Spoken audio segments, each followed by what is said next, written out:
Hello, can you hear me? Yes. Well, thank you very much for coming out tonight. It looks like a great crowd. And we thank you for sharing part of your evening with us tonight.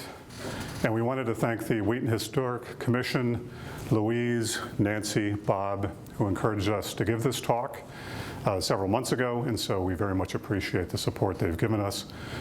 We want to thank the Wheaton Public Library, too, for providing this very nice venue for us to present at. My name is Brian Ostberg, as Louise mentioned, and this is my wife, Joyce Ostberg.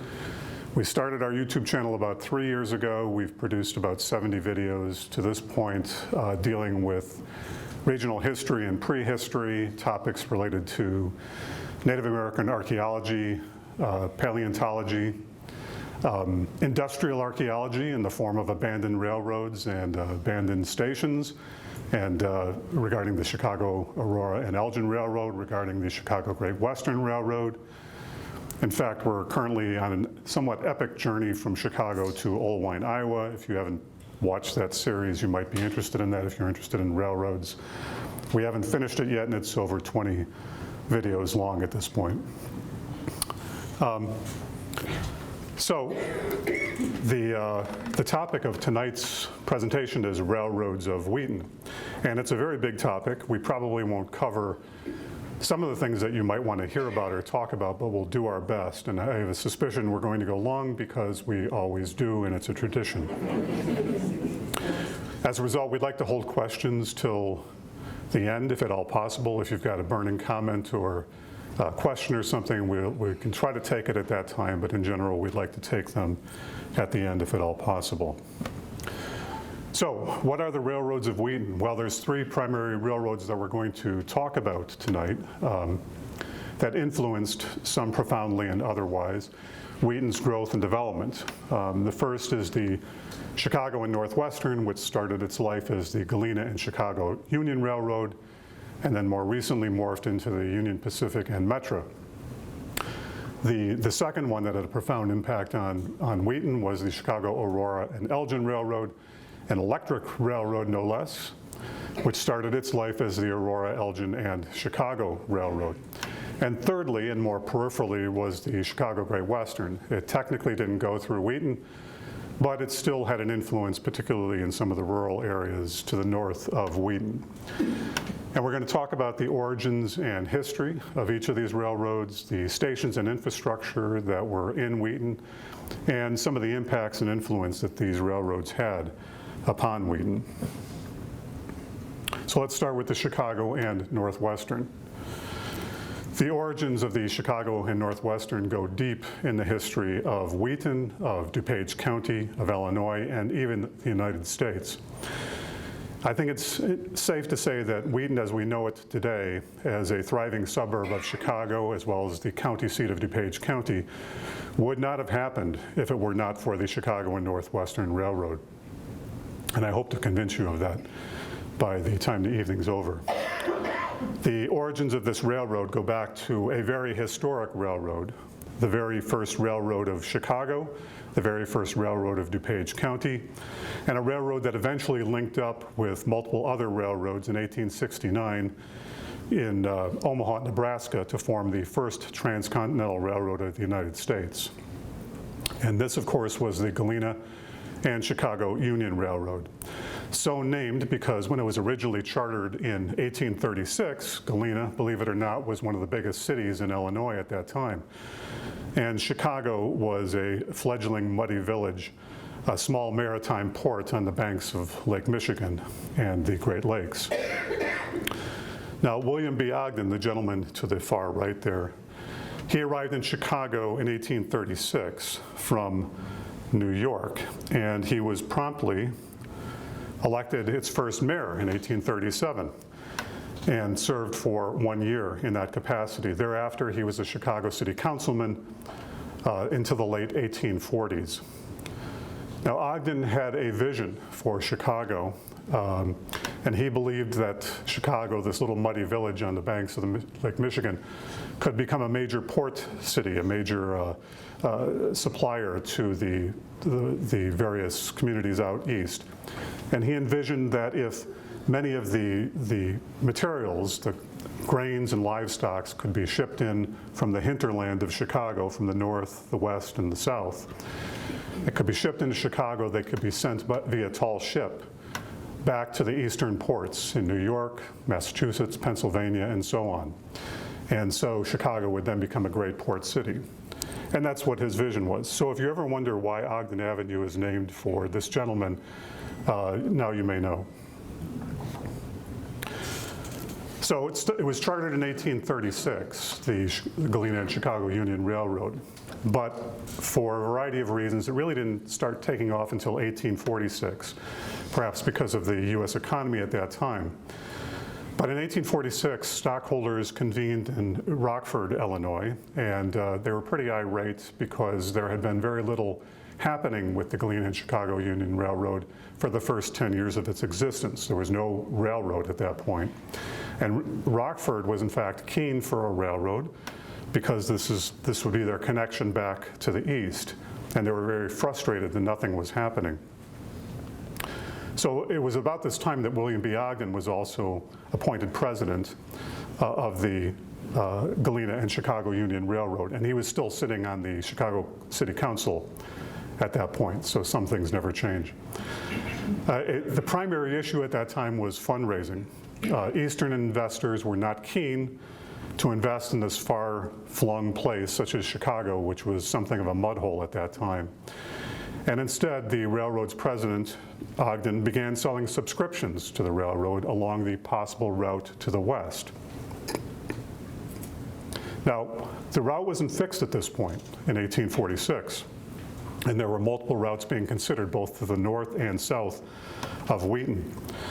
And Naperville, naturally, was being considered as a possible destination because at that time it was the county seat of DuPage County, and it was also the biggest community in DuPage County at that time.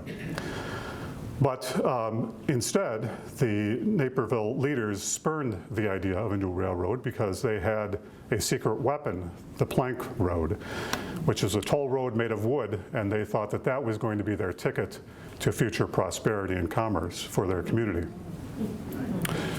The Wheaton family, on the other hand, who had only recently moved to DuPage County in 1837 from Connecticut, perhaps better understood the value of railroad technology at that time. And instead of investing with a subscription, Warren Wheaton, who's the gentleman on the left, along with his brother Jesse, the gentleman on the right, as well as some of the Garys, offered up a free portion of their land for a station and right-of-way to Ogden and the fledgling railway. And this was a most generous offer. I mean, many of the landowners along the way would give the land at a discount, but very few were offering it up for free. And so it was the best offer that Ogden got, and he naturally took them up on their offer, and the route solidified through Wheaton. Meanwhile, Ogden continued to collect subscriptions for the new enterprise along the proposed route.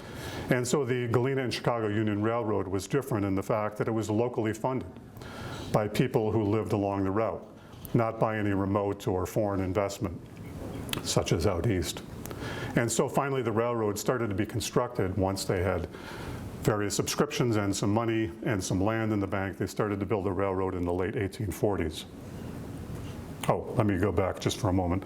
Just wanted to point something out. So this is an 1854 map, and you can see this was the route that the Galena and Chicago Union Railroad took. And just wanted to point out Noyesville. This is Maywood and Bellwood today, but what a great name, right? Noyesville. You can just imagine as a train went through that, they'll put earplugs in or something like that.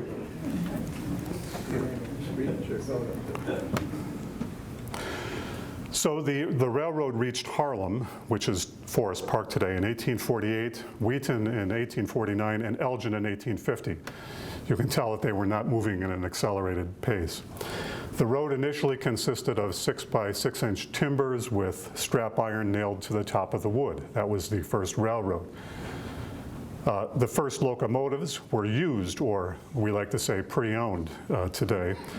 They were shipped in from the east, and notably the Pioneer, which is the locomotive down to the lower left here, was more than 10 years old when it was first shipped in from some of the eastern states to Chicago on the Great Lakes. The first trains screamed along at about 10 miles per hour, and they frequently broke down. But eventually they were making speeds of up to 25 miles per hour, which was considered light speed at that time, because the alternative was a wagon on a muddy road sort of thing. Prior to the arrival of the railroad in this area, what was to become Wheaton was then known as Langford, as this was the official name of the U.S. Post Office in this area from the mid-1840s to the early 1850s.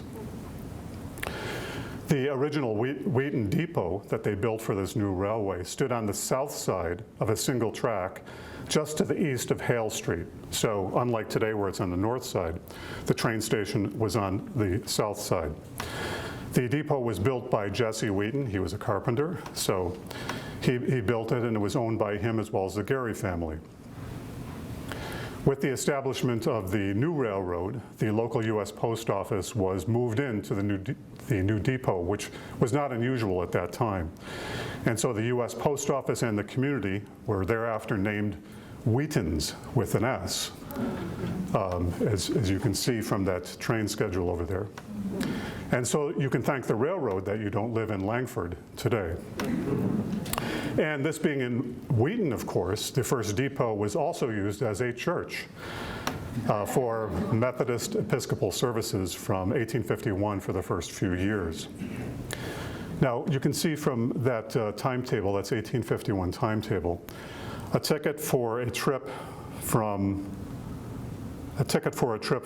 Chicago to Wheaton took about 1.5 hours and cost 75 cents. And you think, well, that's a pretty good deal, 75 cents. Well, that was about $90 in today's money. So this was not for the financially faint of heart. And the stations included from this timetable, you can see Des Plaines, which is, again, around Forest Park today, Des Plaines River. It's not the Des Plaines up in the northwest suburbs that we know today. Cottage Hill, which became Elmhurst, Babcock's Grove, which became Lombard, Wheaton's with an S. Then Junction was the next station. That later became Turner Junction and then West Chicago. And from that junction, you could go south to Batavia and then to Aurora, or you could go west to St. Charles or north to Wayne, Clinton, later Clintonville, and Elgin.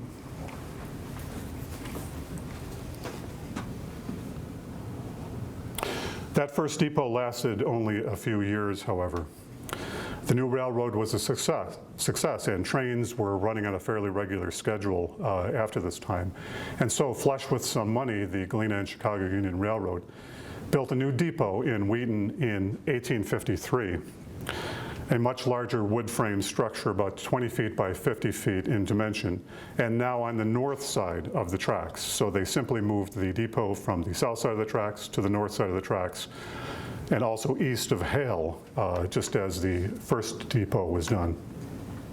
And you can see from this is the 1882 bird's eye view of Wheaton, and it's this is one of the few images that I think we've ever seen of the second train station, which I'll point out here momentarily. But this is Hale Street running north and south, and it was called Railroad Street, now Front Street today. And there's the depot standing right there, 20 by 50 foot wood frame structure. And right across the street was this very substantial 3.5-story hotel. So it was a going concern back then.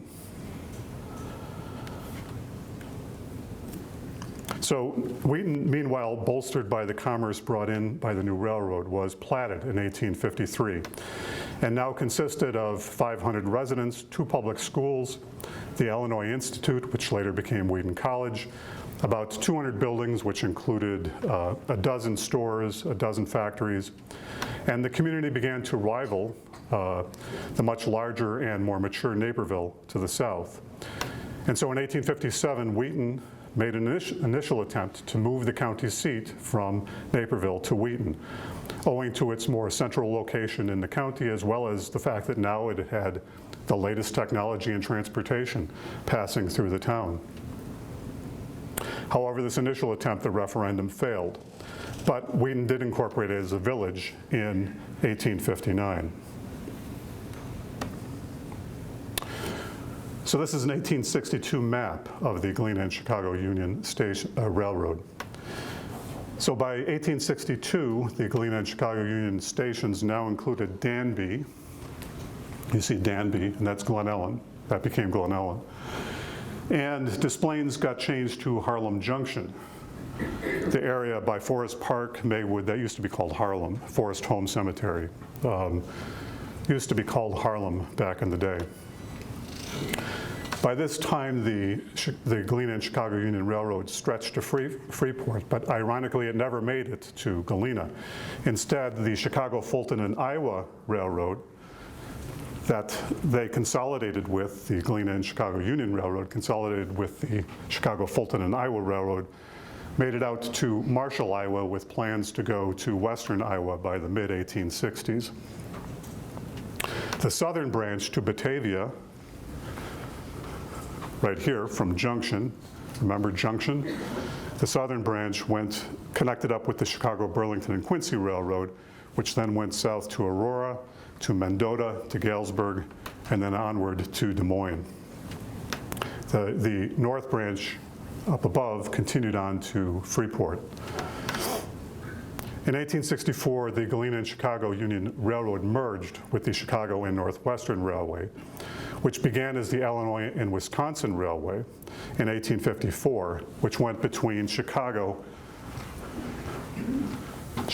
and Cary. And you can see it just there, it says Northwestern. So that was the Chicago and Northwestern Railroad. Conveniently, William Ogden was also the president of that railroad. So that merger went fairly seamlessly between the two railroads. And that's when they adopted the name of Chicago and Northwestern officially in 1864. Now by the mid-1860s, whoops, sorry.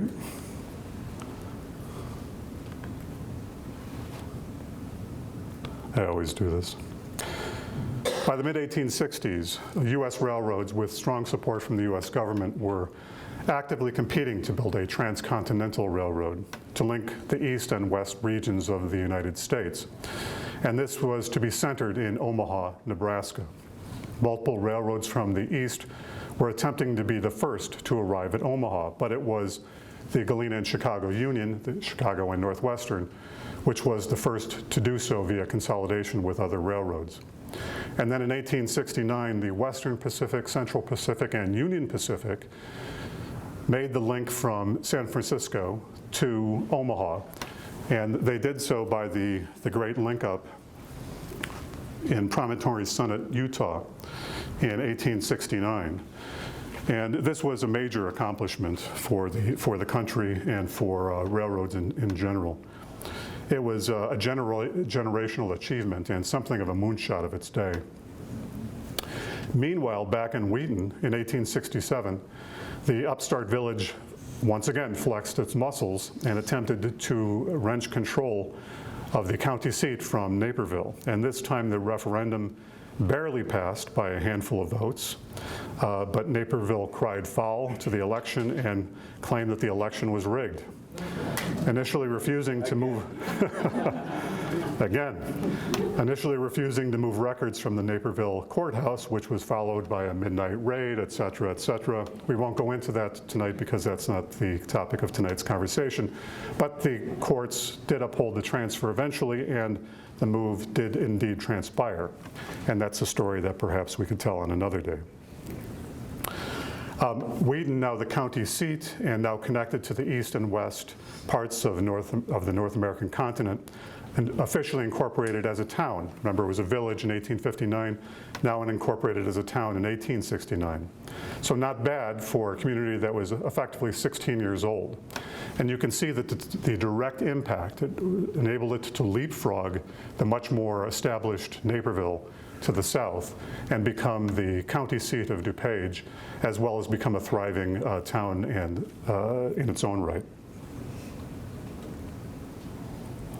And then Wheaton continued to grow. So this is an 1874 map of downtown Wheaton, and here we see the single trackway. That this shape hasn't changed in more than a century, by the way. We see the depot, the Chicago and Northwestern depot. Here's Hale Street. So just to the east of Hale Street stands the depot to the north side of the tracks.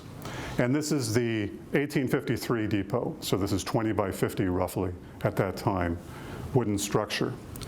Now fast forward 12 years to 1886. This is the 1886 Sanborn map. And these Sanborn maps are very detailed. They're fire insurance maps. They're drawn to scale. They show the actual construction. So we know the depot was made of wood because it's yellow. Wood is yellow. And because this map is scale, we can see that this is now a 20 by 80 foot depot, whereas a dozen years before it was 20 by 50. Now, this could have been a new depot that was built, but it's much more likely that the old depot was simply extended by 30 feet because that was much more typical. They would simply enlarge the structure if they needed more room, more space for freight or whatever. So this was likely just an extension of the depot that was built in 1853.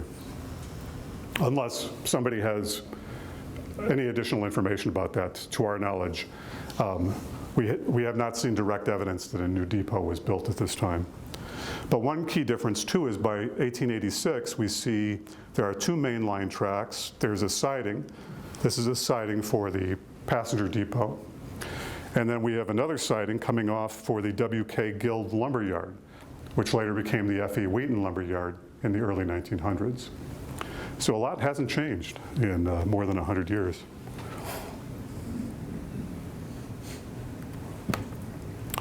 So just 1 year later, after that 1886 Sanborn map, Wheaton was rewarded with a new Chicago and Northwestern station built in the northwest corner of Main and Railroad, or Front Street.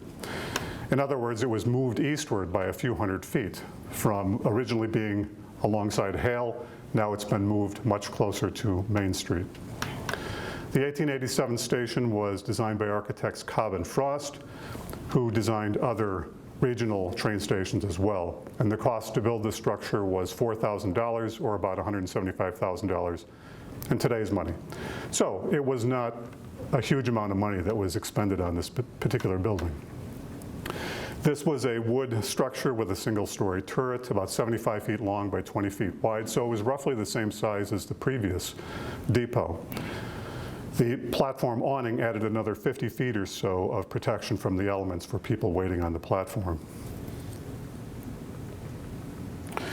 Meanwhile, the previous station that had been built in the mid-1850s, that was cut into two pieces, each about 40 feet long, one of which was made into a freight station and located between Cross Street and Main Street, north of the tracks. The other piece was sold to private parties and used as a residence, although we don't yet know where that residence ended up being. It would be fascinating to know if that still possibly exists today, the second station built in Wheaton. The freight station we just mentioned a moment ago, that was the one half of the second passenger station, that was taken down sometime prior to 1911. And it was moved to Proviso Township in Cook County, where it was repurposed as a storehouse. So again, somewhere in Proviso Township near Maywood and Bellwood, the second train station of Wheaton might still exist out there. By the early 1890s, the Chicago and Northwestern had become a primary commuter train serving patrons locally, transporting about 10,000 riders to and from Chicago daily for all of the stations along the line here. But it was, you can see how much train traffic was going back and forth between Chicago and the western suburbs. And it's a little hard to imagine that today, right? Oh, sorry, that was a phone. It's a little hard to imagine. It's hard to believe that even back 100 years ago, there was that much commuter service going on between the suburbs and Chicago. Also, by about this time, in 1891, Wheaton incorporated as a city. Remember, it became a village in 1859, a town in 1869, and now it was a city in 1891. And they did that primarily to raise money by selling bonds to build a better water system. So as we'll see, this 1887 station was ultimately replaced in 1911, but the 1887 station was moved to a location a few miles northwest of Wheaton. It first became a private residence for the Harvey Cosley family. Hope that name rings a bell. until the land and buildings were donated to the city in 1973. It then became the residence of the Jerry Douglas family, the first director of the Cosley Zoo, who lived there with his family for several years before moving across the street. Later, it became the central operations building for Cosley Zoo, today part of the Wheaton Park District. And as you can see, the building has been well preserved and modernized. And I think we're very lucky to have this 137-year-old building still standing, still well preserved and accessible to everybody today. So if you're interested in Wheaton Railroad history, take a trip to Cosley Zoo.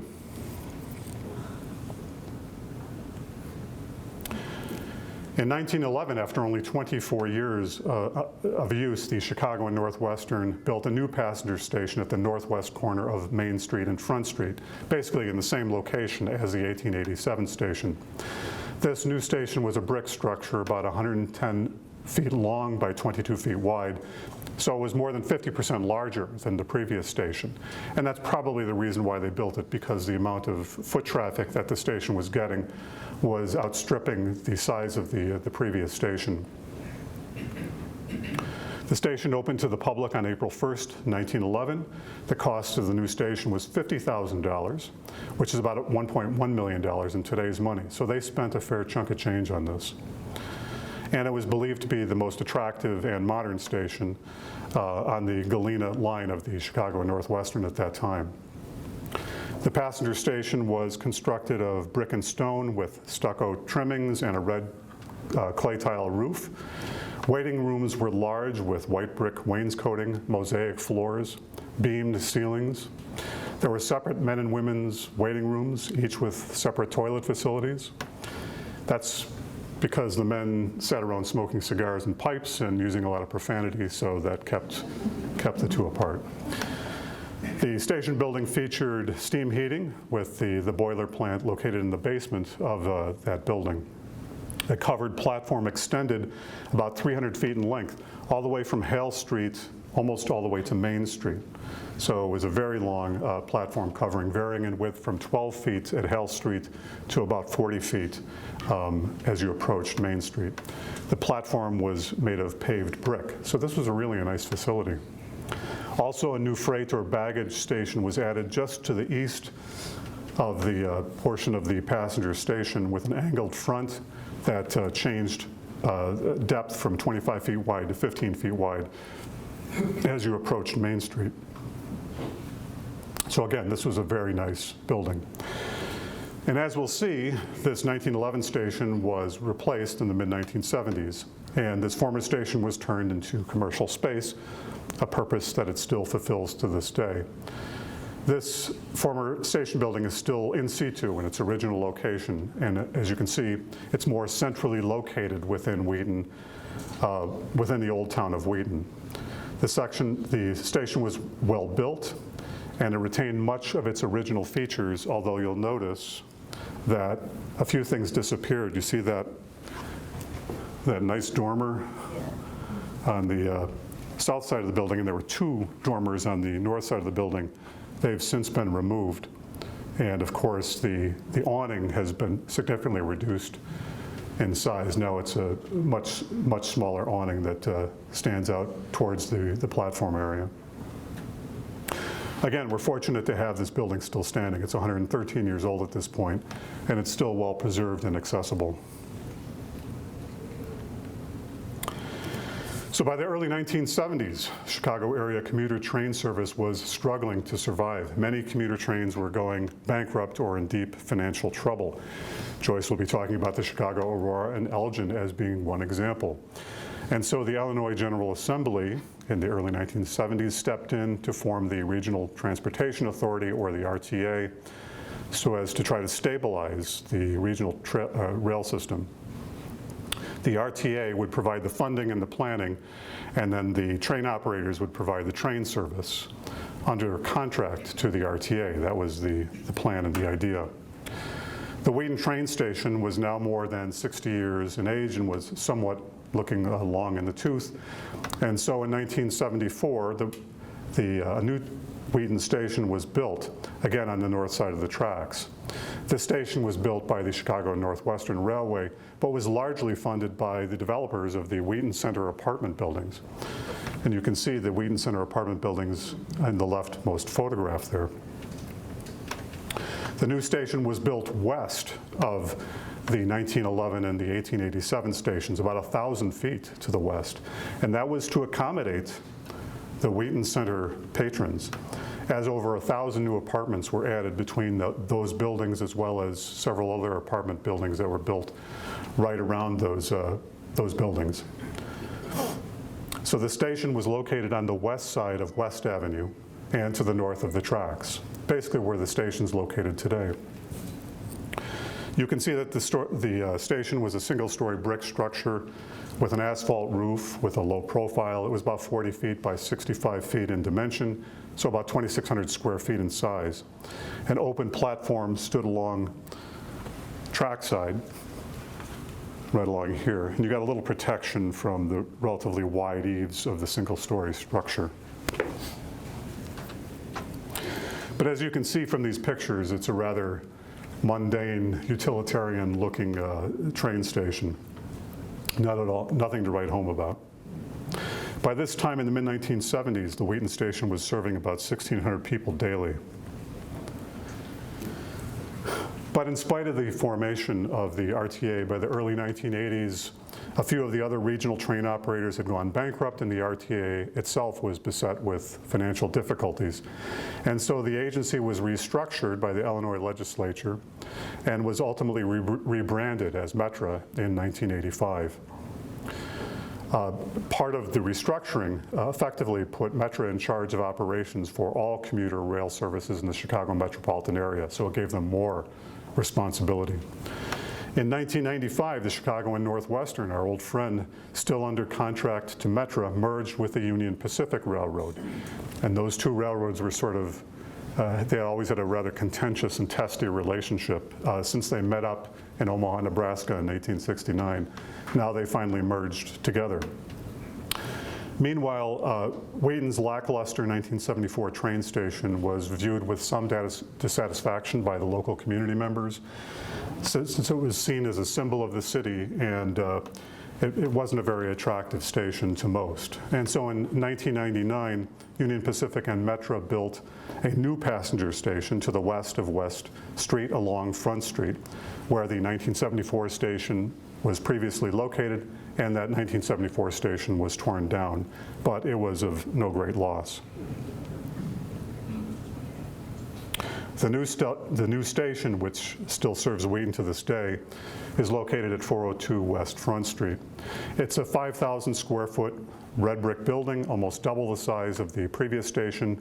It features a tower, copper gutters, and an almost 900 square foot foyer. 3 limestone arches, you can see 2 of them here, about 12 feet in diameter, frame the station portals. So it's a much more attractive building than the previous station. Today, Metra operates 7 Metra-owned routes, while 4 routes continue to be operated by Union Pacific and BNSF through Naperville, of course, and under contract to Metra. However, by sometime early this year, Union Pacific is supposed to turn over those 3 remaining, if they haven't already. Does anybody know?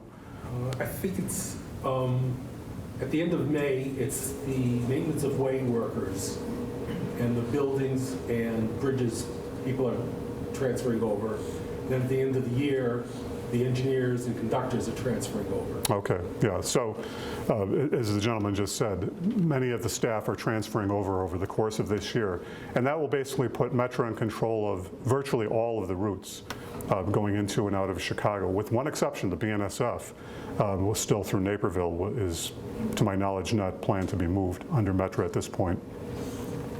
The Union Pacific will still own the right-of-way, will still maintain the right-of-way, and will still be responsible for freight traffic on these railroads. So when you still have to wait for a freight train, don't blame Metra, blame Union Pacific. And one of Metra's major challenges has been the recent precipitous drop in ridership. COVID brought the collapse of passenger traffic, about a 75% drop in 2020 and 2021. It's recovered to some degree, but it's still less than 50% of what it was prior to COVID. So if you want to support these railroads and make it keep running, please ride on Metro occasionally. It will help. Now, we'd be remiss if we didn't mention one other station related to the Chicago and Northwestern, and that was the station at College Avenue. In the mid-1930s, Wheaton had a second Chicago Northwestern station at College Avenue, just to the east of Hill Avenue on the north side of the tracks. The station, as can be seen in this upper left photograph, was a modest wood frame structure about 10 feet by 20 feet in size, a gable roof, and a stone gravel platform. In 1977, a new station was built at College Avenue at the same location. This structure was a bit bigger, 15 by 30 feet in size, with Lexan windows and radiant heating. The structure cost about $40,000 in that day, about $150,000 in today's money, and about 600 patrons were using the station in the mid-1970s. But in 2005, just like they had rebuilt the main Wheaton station, Metro also rebuilt the College Avenue station to something much, much nicer. This is a 2,000 square foot station at College Avenue, which somewhat echoes the 1887 and the 1911 main stations that Wheaton once had. Note that this new station was shifted about several hundred feet to the west, closer to President Street. So that is the story of the Chicago and Northwestern, or to the best of our ability in the time we had. Joyce will now talk about another railroad that had a profound impact on Wheaton's growth and development. Good evening. The origins of the Chicago, Aurora, and Elgin Railroad, or as it was originally known, the Aurora, Elgin, and Chicago Railroad, were much different than that of the Galena and Chicago Union Railroad. Whereas that railroad was a local enterprise and funded by citizens of Chicago, DuPage, and Kane counties, the AE&C was conceived of and constructed by a group of capitalists in Cleveland, Ohio. The Cleveland, Ohio, in the late 1890s and early 1900s, was the Silicon Valley of the day. It was the nexus of the railroad and steel industries. At this same time, everything that could be electrified was becoming electrified. And trains were one of the first industries to adopt this new technology. Electric motors had first been invented in the 1830s, and the first practical DC motor was invented in 1880.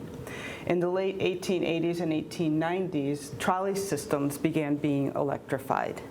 And by the 1890s and early 1900s, electric interurban railroads were the dot-coms of the day. But we know what happened to those. This group of Cleveland capitalists began viewing the Chicagoland area, specifically between Chicago and the Fox River, as an ideal place to build a high-speed electric railway. There was already an electric trolley system on the west side of the Fox River trolley system. The land between Chicago and the Fox River was flat. Illinois is known for being flat, and flat is very, very good for high-speed trains. Additionally, the passenger and freight markets from Chicago to the cities on the Fox River, Elgin, St. Charles, Geneva, Batavia, Aurora, those markets were rapidly growing. And so this was an ideal place for these Cleveland capitalists, so much so that they were competing against each other for the ability to build this railroad.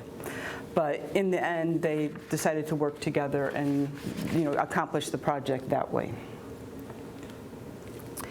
In the late 1890s, there were already multiple railroads serving the Chicagoland area. This is a 1903 map of the railways, and this would be the AE&C's competition. There was the Chicago, Milwaukee, and St. Paul. I think it's the top one. Was it? Sorry, I'm trying to get my bearings from my sheet. Do you think? No, this is the Chicago, Milwaukee, and St. Paul went through Elgin. Then there was the Illinois Central, which became the Canadian National. That went through Coleman. The Chicago Great Western, part of the UP now, went through St. Charles. Then we have the Chicago and Northwestern going through Wheaton and Geneva. That's also part of the UP. And then the BNS, or Chicago, Burlington, and Quincy Railroad, which became the BNSF, going through Aurora. All of these engines were powered by steam.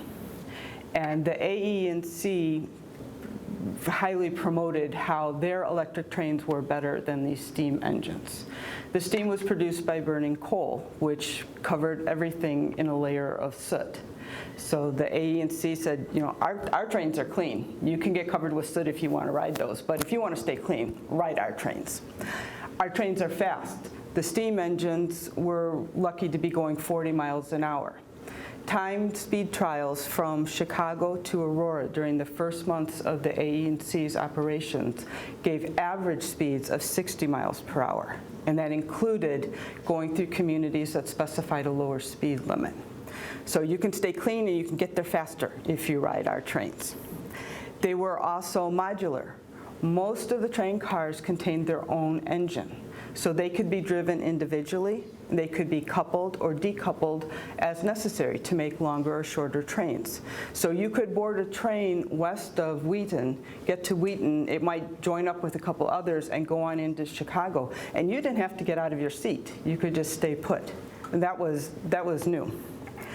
The AE&C was also much more efficient. They powered their trains from a central power plant in Batavia.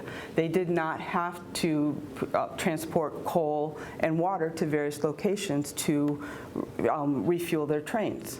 So they could save money for their investors that way.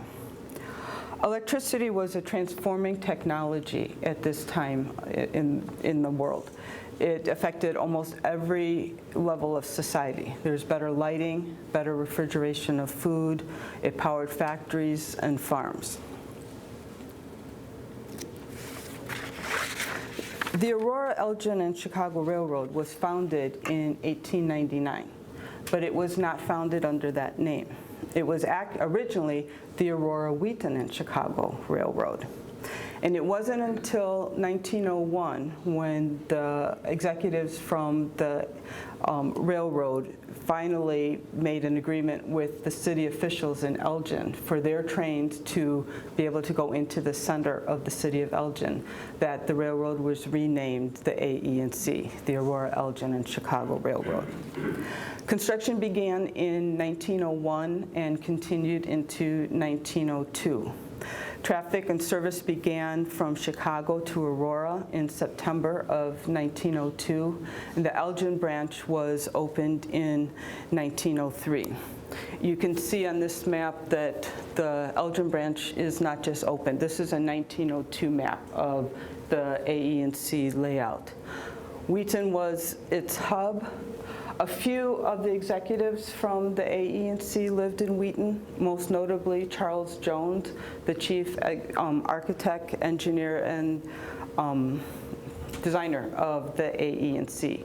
Most of the officials, though, stayed in Cleveland, Ohio. The AE&C's power plant was located in Batavia on the east side of the Fox River. The power plant produced 26,000 volts of AC current. This was sent by overhead lines to manned power stations. There were originally 4 along the Aurora to Chicago route, and 2 more were opened when the Elgin route opened. The manned power stations converted the power from 26,000 volts of AC current to 600 volts of DC current. This was then applied to the third rails, and that's what powered the AE&C's cars. So all the soot was here in Batavia and not on their train cars. There were 18.5 miles of track from Chicago to Wheaton. And one thing to notice is in Chicago now, the trains go to Chicago, but just to the western side of it. It's just going to 52nd Street. They don't go all the way into downtown yet. And it's double tracked from Chicago to Wheaton and a little bit down the Aurora branch to Chicago Gulf. The people with money didn't want to have to wait for a train. Actually, the A&C, they had intended to double track all of their route lines, but that never materialized. Those were the only areas that actually ever were double tracked. You can notice too, there's only a handful of stations. Eola Junction is where the Batavia branch went off from the Aurora line, and that was really mostly to service the power plant. It did go on into downtown Batavia, but its main purpose was the power plant. The Geneva line does not exist yet. That is coming later. So there were 18.5 miles of track from Chicago to Wheaton, 14 miles from Wheaton to Aurora, 6 miles on the Batavia spur, and another 16 miles when the Elgin branch opened up. That gave the AE&C 55 miles of track.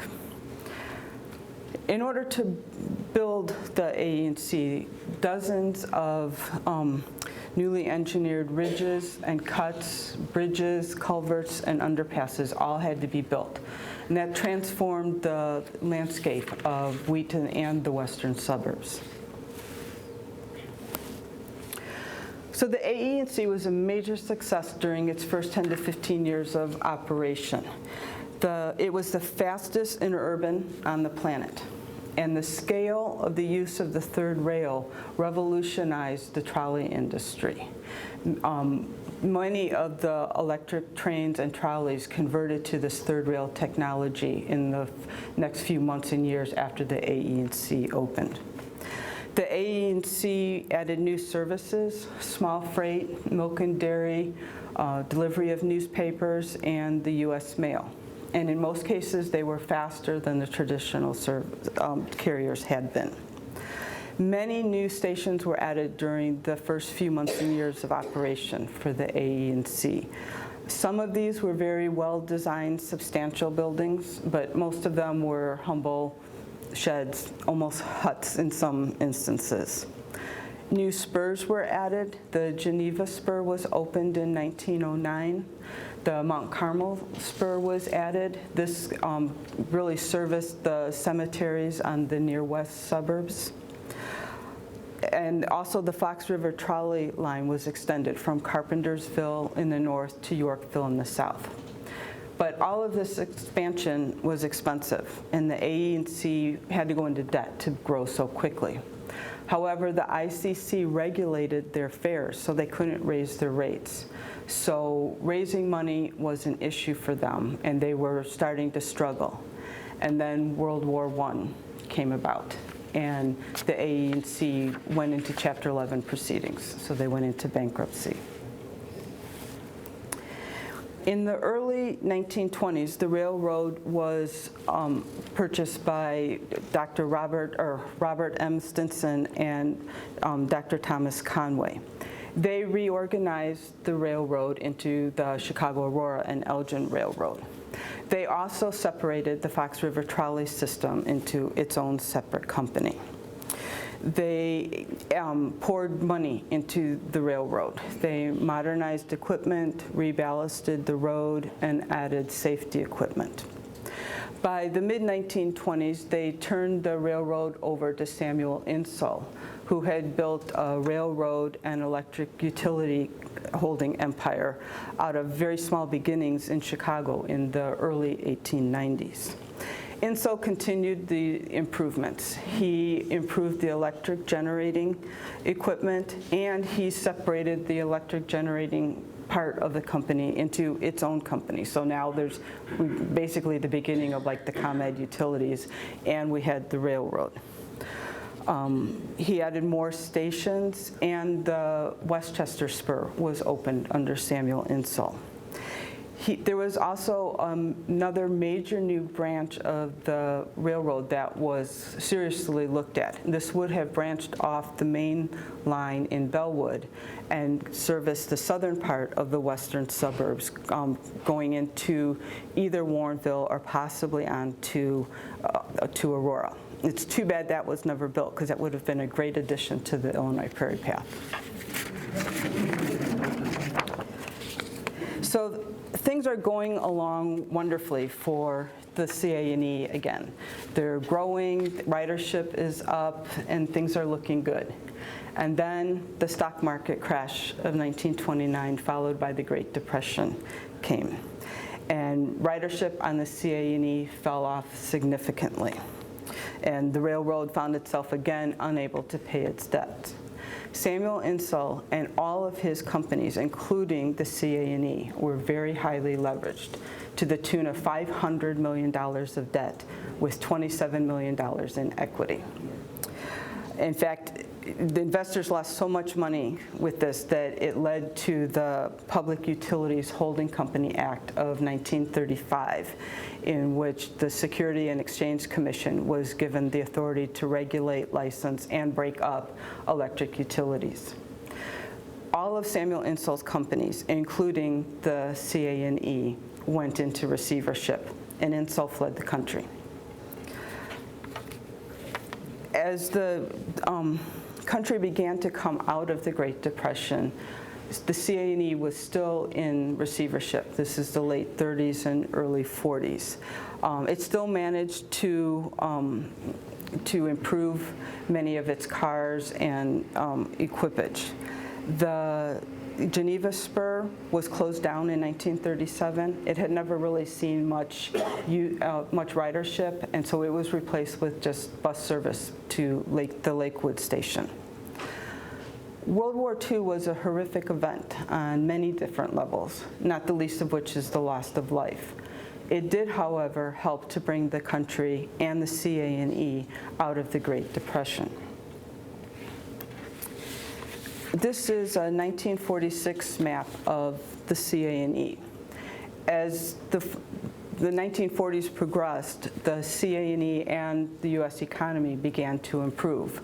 And the CA&E finally came out of receivership in 1946. Ridership was up, revenues were up, things were looking really good again. You can see there are now many, many more stations. There's more than 70 stations compared to the handful when it had first opened.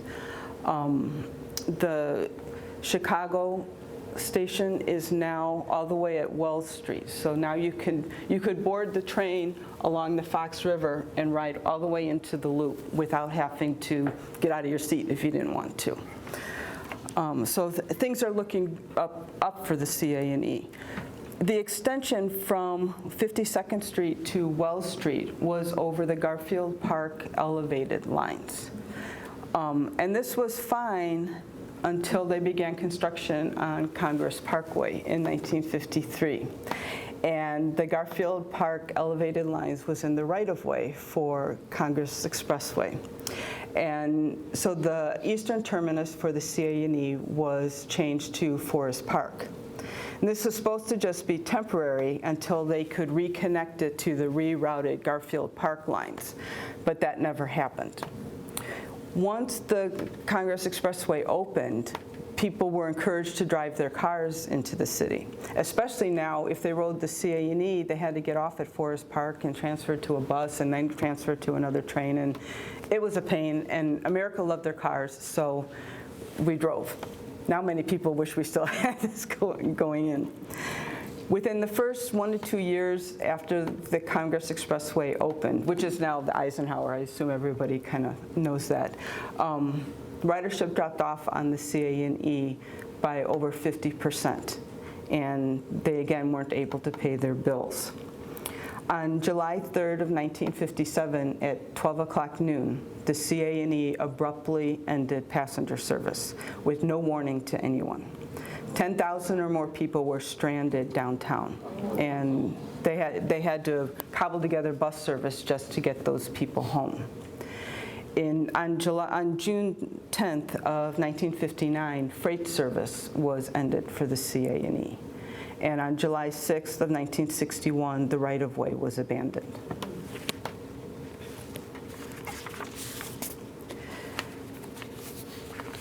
The CA&E made a profound impact on the landscape of Wheaton. This is an aerial photograph of the railroad yard. This encompassed about 25 acres on the southwest side of Wheaton. It went from Hale Street at the east to about where Carlton Avenue is to the west, Liberty Street to the north, down to Child Street to the south.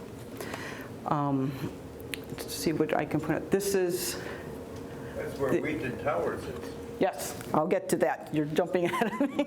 It's okay. This, I'm trying to get my, okay, this is the double-tracked Aurora branch coming off to the left here. The single track of the Elgin branch is going here. You can just make out what at that time was called Tall Bridge. It's now Volunteer Bridge, which is still there today. I'm trying to think. I'm trying to get my bearing. Oh, I think, no, this is a new dispatch tower. You can see it here. This is a two-story tower that was built just west of Hale Street, and it replaced a single-story dispatch tower that had been closer over to Carlton Avenue. This is the large machine shop. It had over 12 bays to repair train cars. The right-hand middle photo over there is the front of the machine shed. Down in the lower right here is the automated substation. What you can also see, where the Aurora branch is coming off, it's further to the south here. That right-of-way became Carlton Avenue, Carlton Street. Carlton also continues further north. What you can see here, this building here is 300 South Carlton Avenue, which today in the landscape of Wheaton is built at a really odd angle. It bends away from Carlton for no apparent reason. But it was part of the CA&E rail yard, and there was a track that curved around in front of it, which is why the building bends back the way it does.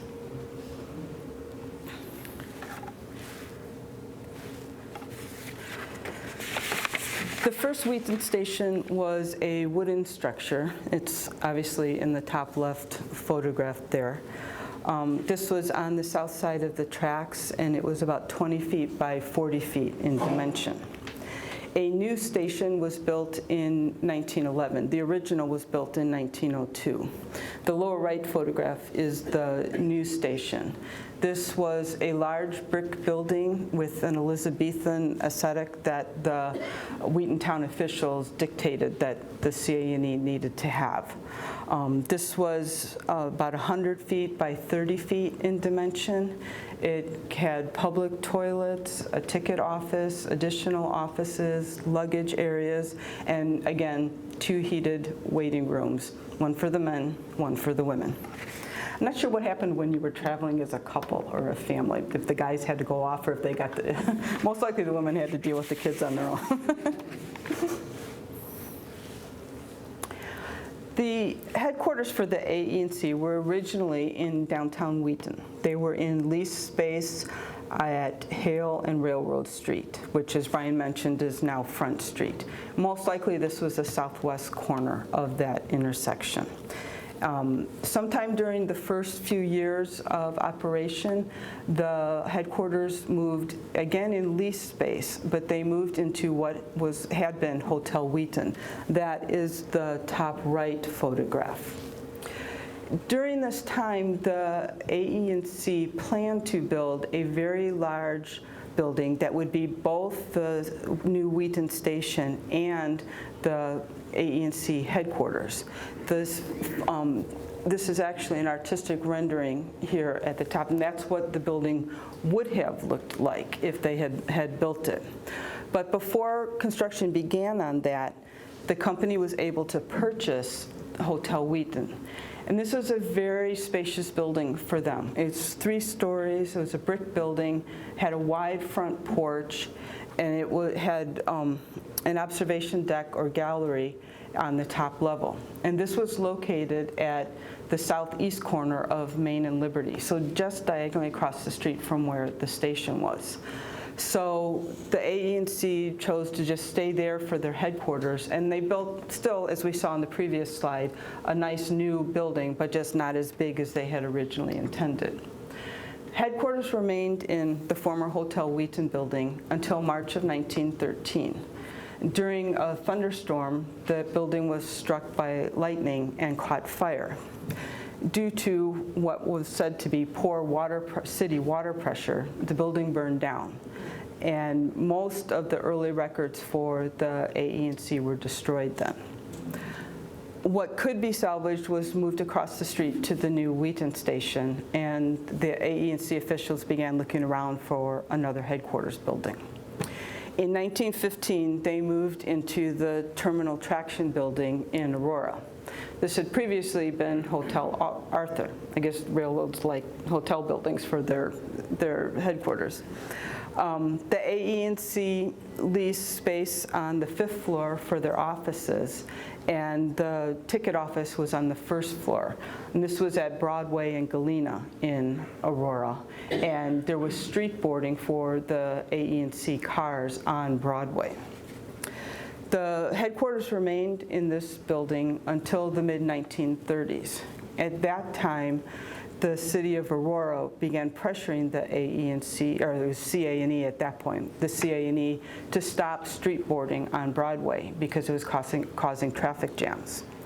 So the CA&E moved their ticket office to the north side of New York Street on the east side of the Fox River, right along the Fox River in Aurora. And they moved the headquarters back to Wheaton. They built a one-story red brick building.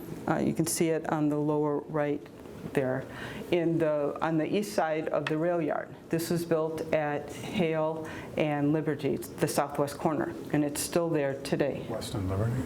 Oh, sorry, west. West and Liberty? Yes. West Street, not Hale Street. Oh, you're right, West Street, sorry. West Street. I'm sorry, getting my streets, so it's West Street and Liberty.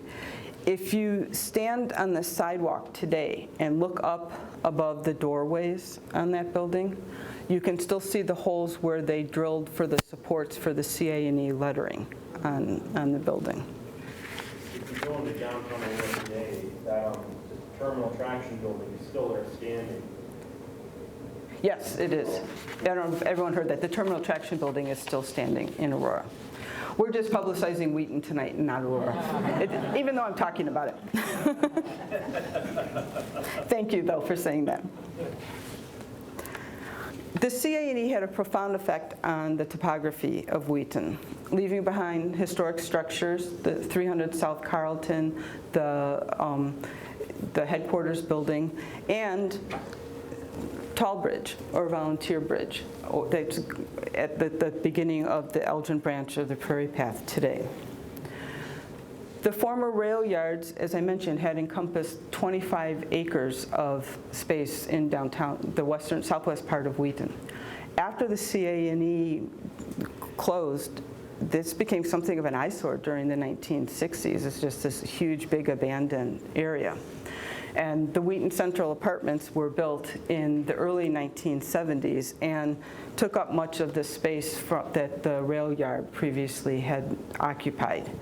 The Wheaton Central apartment complex had over 1,000 new apartments.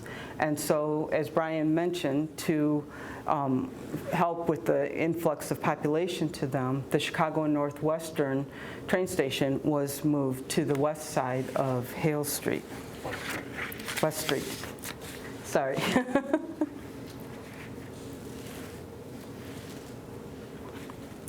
This is a recent map of the Illinois Prairie Path, and you can see that it mirrors the CA&E right-of-way. The Illinois Prairie Path was one of the first, if not the first, rails-to-trails conversion in the United States. It was brought about largely by the work of a group of volunteers, and it still is maintained today largely by a group of volunteers. It's, I guess, kind of a living memorial to the CA&E that we all have. So Brian will now discuss the third railroad that influenced Wheaton to a much smaller extent. We promise you won't be here till midnight. Thank you, Joyce. You have trains to catch. That's right. Yeah. Places to go, trains to catch. Before we leave this, I just wanted to show real quick. So we're about to talk about the Great Western, right? So there's the Great Western Trail, which became part of the Illinois Prairie Path network some time ago. So our third railroad, technically, as we mentioned, is not the Chicago Great Western, technically is not a Wheaton railroad, as it played only a peripheral role in Wheaton's development.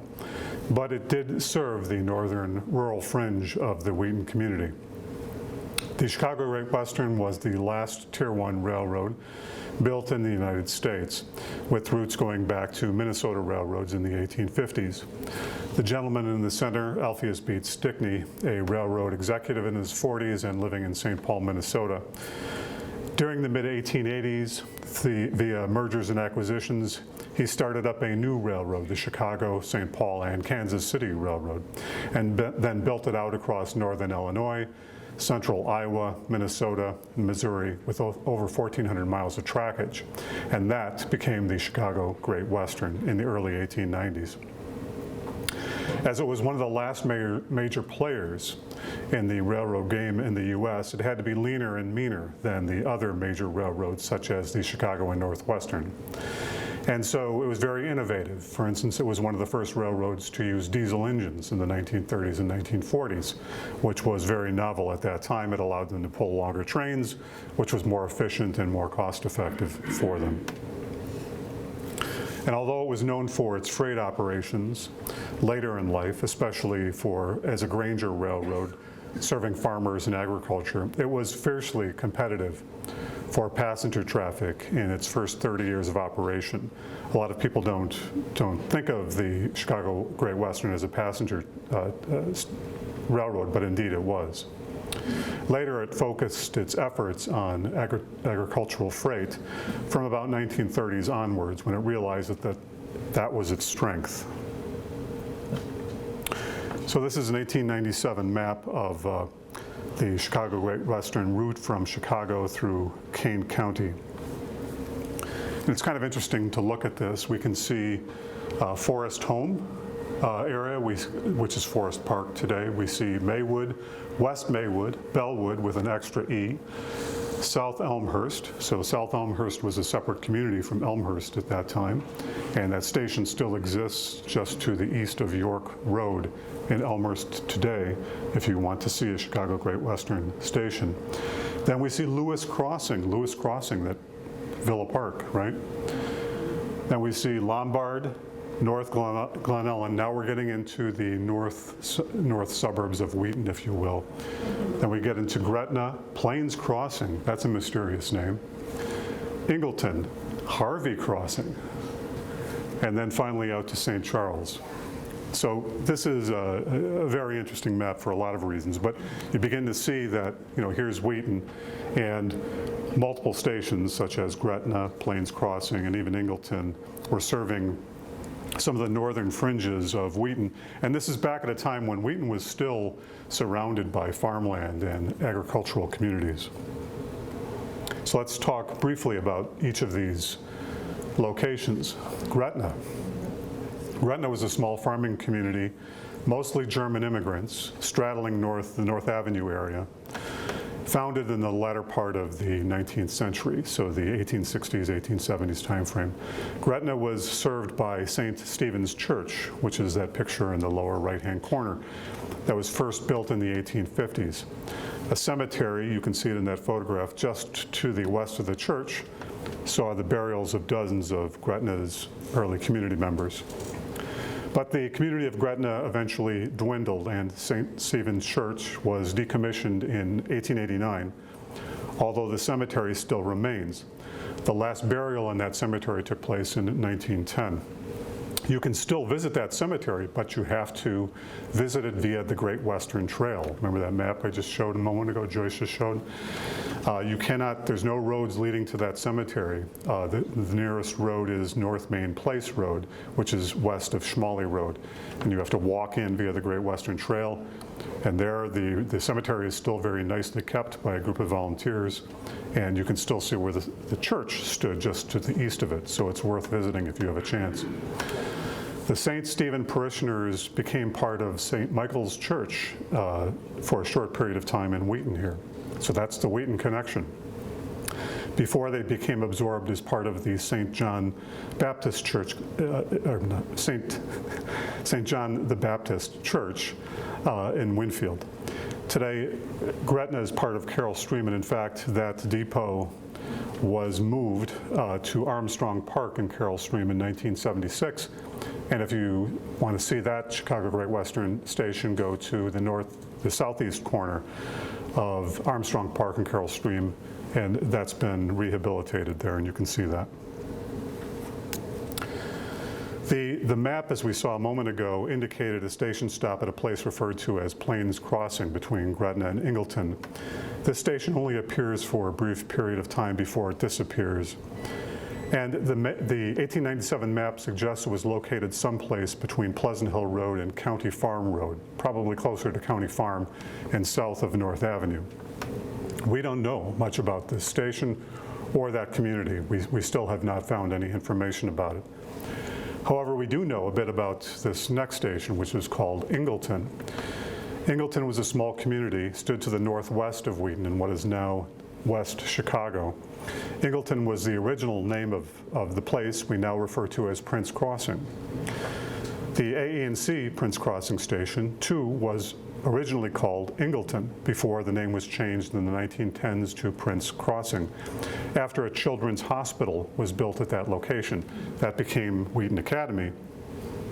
But in the early days, that was a children's hospital where Wheaton Academy is now located. One of the directors of that hospital was named Dr. Isaac Prince, hence Prince Crossing. The crossing was the crossing of the AE&C and the Chicago Great Western just a few hundred feet to the west of the hospital.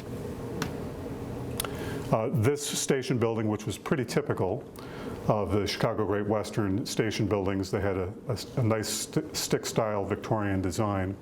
This was replaced in the late 1950s with a smaller steel, rather utilitarian station used more for freight.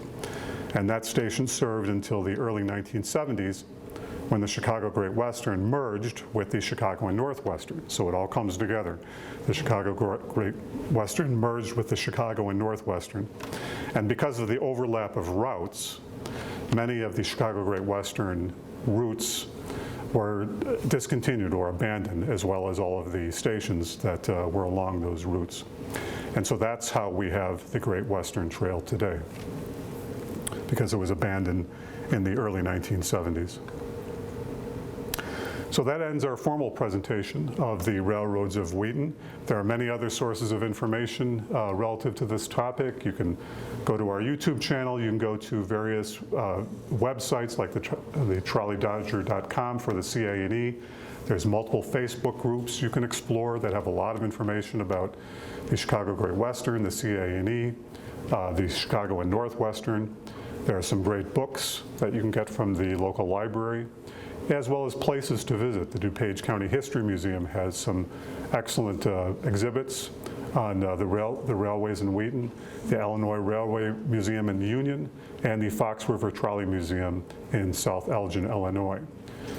That's a very cool place because it's fairly close by, and you can ride on a CA&E train, for instance, at the Fox River Trolley Museum and along former right-of-way of the Fox River Trolley system. So that's very cool if you do visit that.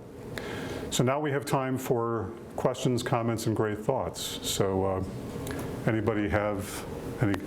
Yes, sir. What's the explanation for why the trains run on the north side, east on the north side of the tracks and go west on the south side? People often say that they thought that was the influence of British, because that's not the way cars travel. So the question was, is why were the inbound stations on the south side of the tracks, right? The CA&E. North side. Inbound from Chicago. Inbound to Chicago was on the south side. Yeah. Into, No, you're reverse right. When you go into the city, you get on the train next to the station. When you come out, you're going to be on the south side of the tracks. okay. It's terminology, yes. Yeah. So the short answer is, I don't think we know. And the Burlington Northern does it the other way. Right. They're referred to as a left-handed railroad, right? In the Lake Forest Metro Station, it says that the Northwestern, like I say, as you mentioned, built its passenger terminals on the north side of its tracks. And when they double-tracked it, they just kept it that way. They just built the second track south of their original main. And so since most people were waiting on the north side, They just carried it on. that's why they continued on. Yeah, so it set a historical precedent. They just continued with it. Interesting. Yes, ma'am. I used to commute on the Northwestern, and a conductor told me years ago that it was a British engineering firm that set up a lot of the lights and so forth, and the right-of-way and merging connections, and that's why it was going on. But I don't know if it was true. It was just what a conductor told me. Okay, well, that's interesting. That's a very interesting question. We hadn't heard that one before.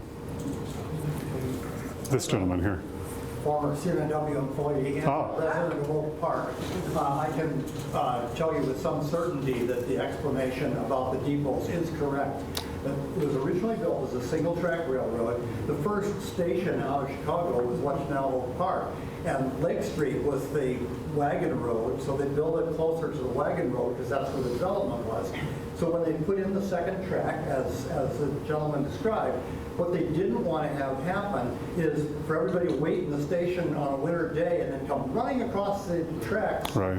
So let's just run the trains to Chicago where the depots are, and then it just went from there. Interesting. So again, it was a historical precedent that set it.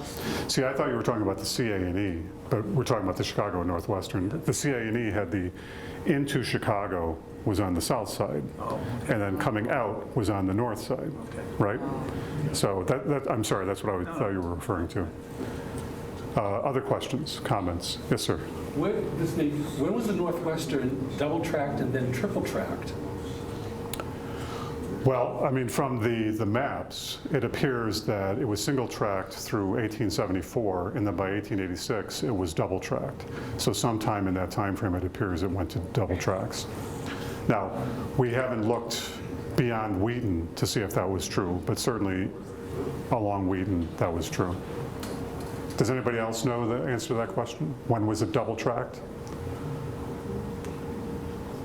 Okay. John. On one of the maps that Joyce had up, one of the last ones where it showed all of the stations, it also showed, and there seemed to have been a great emphasis on where all the golf courses and country clubs were. Right. All over the area, as if that had something to do with the development or one of the features that was. Oh yeah, indeed it was. I mean, the Chicago Golf was one of the premier sites to the south of Wheaton. There was also St. Andrews along the Elgin branch. What was the golf course in Glen Oak? Yeah, there was the Glen Oak Golf Course. One of the Great Western videos, I think there was a station specifically dedicated to Chicago Golf Club, wasn't there? That was the A&C, the CA&E. Yeah. Yeah, so Very nice. So the question was that a pattern? And indeed it was. The CA&E had set up multiple stations for golf clubs on the Elgin branch, the Aurora branch, and the mainline branch for Glen Oak. And there might be one or two more in the mix, but there were at least those three. The Lakewood station, which was just south of St. Andrews on the Elgin branch. Lakewood was another golf course for the Lakewood subdivision right along there. So, other questions? Yes, this gentleman. You mentioned French Crossing area, and that's where the CA&E and the Chicago Great Western kind of met? Yeah, there's a crossing. Did they meet at grade, or did they? No. No? No, the CA&E went under a trestle or viaduct. The Chicago Great Western went over. And that was the scene of multiple accidents, even with the different grade levels. It's a little bit to the west of Prince Crossing Road now. You can't see where they actually met unless you go down the Great Western, where the Great Western and the ferry path join. Yeah, you can still walk the crossing if you go along a Great Western Trail, and you'll see the Illinois Prairie Path coming at an angle, an oblique angle to the Chicago Great Western as it heads west. So, yeah, it's a very interesting place. Other questions? Yes. Why did the CA&E go to the cemetery, Mount Carmel Cemetery? Was it a lively spot for passengers? Is that a real question, or is that a joke? Either way. Well, obviously to serve the funeral industry, which back in 1900, people didn't have automobiles to go to cemeteries, and a lot of the cemeteries were located on the western fringe of Chicago. Many of my relatives are buried in some of those cemeteries, as well as Joyce's. And so families would get on funeral cars coming out from the city and would go to Mount Carmel. They'd also go to Concordia, which was right there as well, and a few of the other cemeteries. And it conveniently led right into the cemetery where you could have the service and be on your way, spend some time at the, and that's back at a time too, I should say. People used to spend their Sundays going out to the cemetery just to hang out. So people would frequently just go out to the cemetery and hang out by their... Also maintained it. The family maintained the cemetery. The family maintained the plots. So it was a regular outing. They'd go out on the train, and they'd go spend the afternoon, Sunday afternoon, at their family plot, and maybe have a picnic. Seemed to be a long way to go, but if the cemeteries were there? That's where the cemeteries were, yeah. Land was cheap. Land was cheap, exactly, yeah. Yes, ma'am. During the Civil War, there were trains to the cemeteries because that's how they brought the bodies home, at least in the north. Not so much in the south, but in the north, that's how you came home. And there's a song, "Coming to Us Dead," and it's about a man who comes to the freight station, and the station agent talks to him, and he says, "Well, I'm going to pick up my son." He says, "Oh no, go over to the passenger depot." And he says, "No, you don't understand. He's coming to us dead." Yeah. Yeah, I think it's something we don't quite understand today because transportation has changed so dramatically, but back then railroads were one of the most surefire ways of getting from point A to point B. You didn't have to worry about a washed out muddy road or something of that sort. And this is before automobiles, and when wagon travel was the primary means of getting from one place to another. So railroads were very important back at that time, and getting to cemeteries and getting the families out to cemeteries was very important. Yes? It was customary back then that even if the deceased rode in a baggage section, he still had to be a full fare. Is that right? Yeah, they charge him a full fare because it's Wow. big. Makes sense. Metro is now starting a new campaign to attract riders, not to go from the suburbs into Chicago, but just to go between suburbs to take care of your little errands. Right. Right, and I can see why they're doing that because ridership is so down right now. So to that point, I mean, we don't want to lose these railroads. I mean, I certainly don't. I hope you don't as well. And so if you can take a railroad, please do so, just to improve their numbers a bit and give them a little bit of revenue, because they will disappear. We've seen it happen many, many times in our history. And more and more railroads merging, consolidating. We've only got a handful of major railroads left in this country. My aunt used to live my great aunt lived in Geneva, and she worked in Wheaton, but she rode the train back and forth. Good. Well, one of our, just a real quick anecdote, and we'll take any final questions. Joyce and I recently took a long train trip for the very first time out to California on the California Zephyr. And it was so nice just to go to the Naperville train station, no lines, no security, just got on the train. If you ride Amtrak and you leave from there and come back there, just go in and get a parking pass. Parking's free. We were gone for 10 days and had free parking. We couldn't go anywhere else and not pay for parking. But it just reminded us, though, of, we were talking about back in the day when Wheaton first was part of that transcontinental railroad. So you could literally go to the Wheaton station and take a train or a set of trains all the way to California, which was just mind-boggling at that time to be able to go that distance. But we were reminded of that, being able to just hop on a train in Naperville and end up in San Francisco. It's pretty startling. So we would also encourage folks to take Amtrak, because if we can encourage passenger traffic within the U.S., maybe the railroads will improve. We were 5 hours late in both directions. but they compensated us in both cases, so it was well worth it. Yes, that gentleman in the back. So with all this discussion of like what's left, there's actually a decent amount of things in the Wheaton area that we're looking at. Like right now, I highly recommend doing this. Go down Prince Crossing Road to where Gray Pass crosses Prince Crossing Road on the north side of Geneva Road. In that area, there is a substation still there, and it's currently in danger of being demolished. So I recommend checking that out.